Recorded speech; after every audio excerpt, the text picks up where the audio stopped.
And, I was a teacher for 18 years. I was a school head. And you know why? Because we own the school. No? You know that. Many of you know that at least. And I wasn't only in education and succeeding in running our school with about 1,000 students. I was also in politics. No? And I was being groomed to start a political career in Bulacan. No? And I was also in theater. I was also into music as a singer, songwriter, and concert director. And on top of it all, 2 taon, running 2 years na kaming mag-asawa nung aking asawa at kapapanganak pa lang nung aking kaisa-isang anak. 4 months pa lang siya noon, kabibinyag pa lang niya, biglang sinabihan ako ng doktor, pag hindi natin natanggal yung bukol na yan sa iyong bituka, baka hindi mo na makita ang unang birthday ng iyong anak. His first suspicion, colon cancer. Why? Because I had all the symptoms of the disease. One of the fastest cancers to kill. I was dramatically losing weight. I had dry cough. I had fever at night. And the worst of it, I was bleeding profusely and uncontrollably. Ako po yung lalaking dinudugo. Kaya nililinaw ko po sa inyo, lalaki po ako. No? Pero pasensya na po sa mga sisters. I'm just telling you what actually happened. Kaya nung sinabi sa akin ng doktor, nako, kailangan gawa natin ng paraan yan dahil mabilis yan, kumalat. Boom! Bang! Lahat ng mga pangarap ko, lahat ng mga ambisyon ko, lahat ng mga plano ko sa pamilya ko, sa career ko, at sa negosyo namin. Yan yung sinasabi nila sa Tagalog na parang pinagsukluban ka ng langit at lupa. Biglang naglaho na parang bula. Now, I don't wanna retell the details of this experience because I was asked to tell you the realizations that I had nung nalaman kong mamamatay na ako. I'm gonna give you practical and real learnings that I had as I also want to be spiritual in these sharings. Practical things.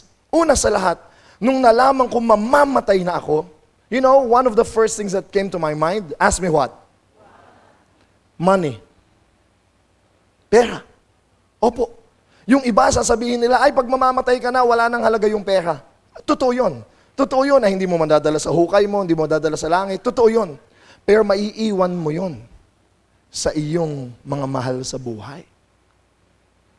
Tandaan nyo, kapapanganak pa lang ng aking asawa. Nagsisimula pa lang kaming bumuo ng pamilya, mamamatay na ako. Kaya hindi ko alam kung yung asawa ko umiiyak araw at gabi dahil mamamatay na ako o dahil baka mamamatay na rin sila pag ako nawala dahil wala na silang ikabubuhay. Practical things. Alam nyo, sumunod pang pumasok sa isip ko, trabaho ko. Oh yes, my job, which I believe was my mission then. I was a teacher. Again, madidinig nyo sa iba, sasabihin nila, ay pag mamamatay ka na, hindi na mahalaga ang trabaho mo. But I'm gonna tell you, in my case, I thought about my job, which I believed was my mission, and asked myself, did I do well? Tama ba yung mga ginawa ko at mahusay ba yung... Ayokong umalis sa mundo na wala man akong naging contribution dito. And because I was a teacher, I asked myself, maganda ba yung mga iiwanan ko? Ayokong again umiyak yung mga maiiwanan kong teachers, mga estudyante, o yung mga nagpapatakbo ng paaralan. Umiiyak sila, hindi dahil nawala ako, hindi umiyak sila dahil ang laki ng problema ang iniwanan ko. Alam niyo yun? Kaya inisip ko, maganda ba yung iiwan ko sa kanila? Alam niyo, pangatlong naisip kong practical? My name. Opo, pangalan. Again, sasabihin ng iba, hindi mahalaga ang may mabuting pangalan pag mamamatay ka na. Totoo yun. If you mean yung posisyon, o yung rank, o yung titulo. Pero alam nyo, yung mabuting pangalan, dahil ako'y may anak, iniisip ko, yun man lang ang maipamana ko sa kanya. Ayokong lumaki yung anak ko, na ang sasabihin sa kanya, halimbawa, ay, kilala ko yan. Yung tatay niyan, kilala ko, namatay na lang, di pa nagbayad ng utang yun. So I want to live a name that would stand for character, for integrity, for honesty. And these things I was asking myself, and I realized they are important things in the sense that these are the things I'll be leaving behind. But you know what I realized? They're important, but they're not really essential. Dahil habang ikaw ay namamatay na nga, no, lalong lilinaw kung ano yung mga mas tunay na mahalaga. At nung nag-journey na ako ng aking sakit, no, ito yung sumunod na tumanong natanong ko sa akin. Ano ba yung tunay na mahalaga? At ito yung mga naging tanong ko. The more essential things. Nagmahal ba ako? Have I loved enough? Nagpatawad ba ako? Humingi ba ako ng tawad sa mga nasaktan ko? Hay, totoo po yun. Parang clichés, parang nadinig na natin, pero pag mamamatay ka na yan, ang iisipin mo. Alam nyo, ang mga ilan sa mga totoo kong ginawa, nagtatawag ako ng mga kaibigan ko na namimiss ko na at sinabi kong, hi, kamusta na kayo? And I started asking for forgiveness for the things that I might have done, for the hurts and the pains that I may have caused. Pagkatapos ako din nagpatawad. Nagpatawad ako mga taong nakasakit sa akin. Ayokong pag ako nawala, bitbitin pa nila ako sa kanilang konsyensya. Kaya nagsimula akong magpatawad at magbigay ng tawad. Doon sa issue ng pagmamahal, ang mga tinanong ko syempre, have I loved my mother enough? Kasi ako na lang yung katuwang ng aking nanay na nabalo doon sa aming school. Yung aking mga kapatid, ako ang tumayong tatay sa kanila, have I loved them enough? Pero doon sa aking family, yung asawa ko at yung anak ko, remember, running 2 years pa lang kami mag-asawa at 4 months pa lang itong anak ko. Kaya eto mga tanong ko, sayang mamahalin ko pa sana sila. Ang dami kong plano sa anak ko. Gusto ko siyang turuang magbisikleta. I want to be there when he first flies his kite. I want to be there to bring him to his first day in school. Gusto ko nandoon ako para turuan siya mag-basketball at kumanta. Sabi ko, sayang, hindi ko sila mamamahal ng ganon. Gusto ko pang may kapasidad ako magmahal pa. At ang motto pa namin mag-asawa ay ganito, we will grow old together. Yan ang lagi naming vision. Puti na yung mga buhok namin, magkahawak pa rin yung aming mga kamay. Wala pa akong puting buhok noon, mamamatay na ako. Kaya alam nyo, yung kwento kong ito, I was actually led to a church which is now called the National Shrine of the Divine Mercy at Santa Rosa, Marilao, Bulacan, where I started praying like I never prayed before. Ako yung tagabukas sa umaga ng gate ng simbahan na yun hanggang gabi. Niladala lang ako ng asawa ko doon. I prayed for days, for weeks, for months. Lahat ng pinagyabang ko sa inyo kanina, nawala lahat yun. Nag-resign ako sa politika, nag-indefinite leave ako sa school, nawala yung theater ko, yung music ko, nawala yun. Dahil lumitaw ang mas mahalagang bagay. Nanalangin ako, nagdasal ako. At alam nyo, ito ang na-discover ko. Pag mamamatay ka na pala, isang tanong na lang ang mahalaga sa buhay mo. Isang tanong. Alam niyo kung ano yung tanong na yon? Yung tanong ni Edo Manzano. Game ka na ba? Ay, totoo. At on hindsight, na-realize ko, kaya ako natatakot at nag-aalala kasi ang sagot ko doon, hindi pa ako game. Hindi pa ako game na iwanan ko ang anak ko at ang asawa ko. Hindi pa ako game na yung school namin, baka pag nawala ako, babagsak dahil ako nagpapatakbo ko. Hindi pa ako game dahil ang dami ko pang dapat gawin. Kaya ang panalangin ko sa Diyos, Lord, pagalingin mo ako. Kawawa naman yung pamilya ko. Kawawa naman yung negosyo namin. Hindi pa ako game. At higit sa lahat, nung pinoprocess ko yung takot ko, ang takot ko, baka mamatay ako at sa iba ako pumunta, hindi sa Kanya. Kahit naka-all white ako.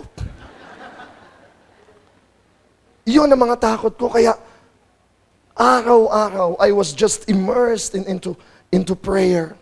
But one day, one miraculous day, nung ako'y nakatitig na lang doon sa malaking image where Jesus is portrayed with white and red rays coming out from His heart, nakatitig lang ako sa Kanyang ganoon isang araw ng aking pagdadasal. Naramdaman ko ang Diyos. Nakita ko ang Diyos. Alam ko, eto na siya. Alam niyo bakit? Nagbago dasal ko. Ang naging dasal ko ganito, Lord, natagpuan na kita. Game na ako. Oh yes, game na ako.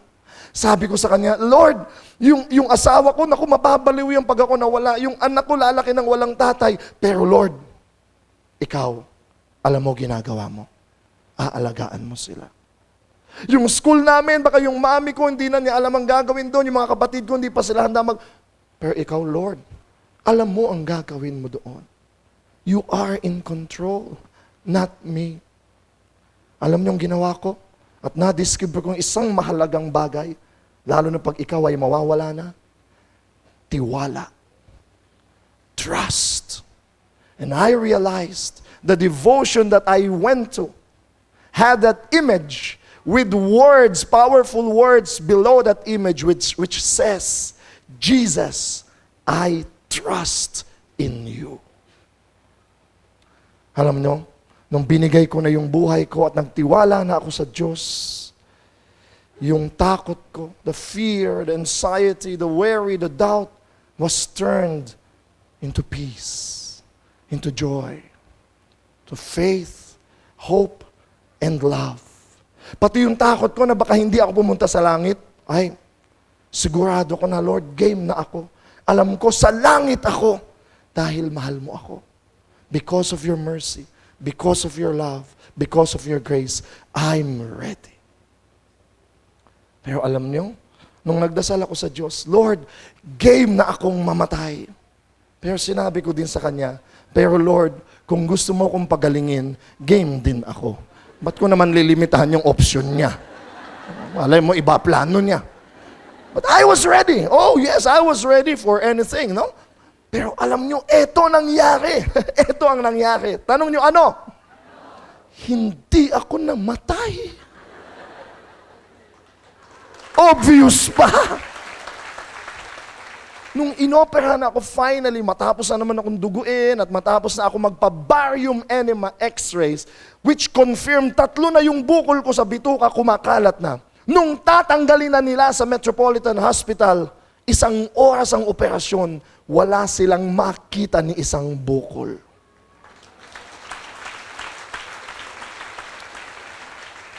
At dahil po doon, naging si Brother Alvin Barcelona na ako.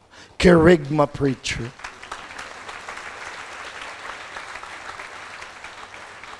Feast builder ng Bulacan. At mapapanood nyo tuwing 8:30 ng gabi sa TV Maria. Plugging po yun. Alam nyo, simula nung ako'y gumaling, ang dami nangyari sa buhay ko. In-interview ko kaliwat kanan, sa TV, sa radio, sinulat sa mga dyaryo, inimbita sa iba't ibang lugar hanggang sa ibang bansa para sabihin ko yung karanasan ko. And you know, it's natural, I understand, that people, even the media, are interested in the physical healing part. No, inawala yung bukol. At of course, I believe physical healing happened. I believe physical healing is great and real. Pero pag may chance ako, sinasabi ko, mayroon pang mas malaking himala doon. Ang mas malaking himala doon, pinakita sa akin ng Diyos ang tunay na mahalaga sa buhay. On my road to death and to dying, I found the secret of living. Trust and love. Bago po ako matapos, mayroon po akong babasahin sa inyo. Alam nyo, kahapon feast namin sa Bulacan, buong hapon, daming tao. Tapos di pa natapos doon, gabi naman, from 8 to 12 midnight, may concert naman kami somewhere in Valenzuela. Kaya ako po ay pagod na pagod. Katunayan itong suot ko, ito yung finale costume namin kagabi. Hindi na ako nagbihis, no? Bagay sa talk ko. No? Pagising ko kaninang maga, dahil maaga ako dito sa feast, medyo mabigat yung katawan ko, puyat. Pero pagdating ko sa altar namin, may 2 card. No, may 2 cards. Tapos binuksan ko. Nako, para akong lumakas. Talagang lumakas ako. At eto, babasahin ko po sa inyo ang laman ng card. Dad, I just want to tell you that you are the dad that every child would ask for. I want to thank you for always being there for me. Since the first time I opened my eyes, the first step I made, until this day, you have guided me. I have never seen a father who has shown his love for his child like you. I promise you that I will also love you very much until you are gone. I can never imagine a world without you. I love you, Dad. Happy Father's Day. Love, Ayo, my 13-year-old son.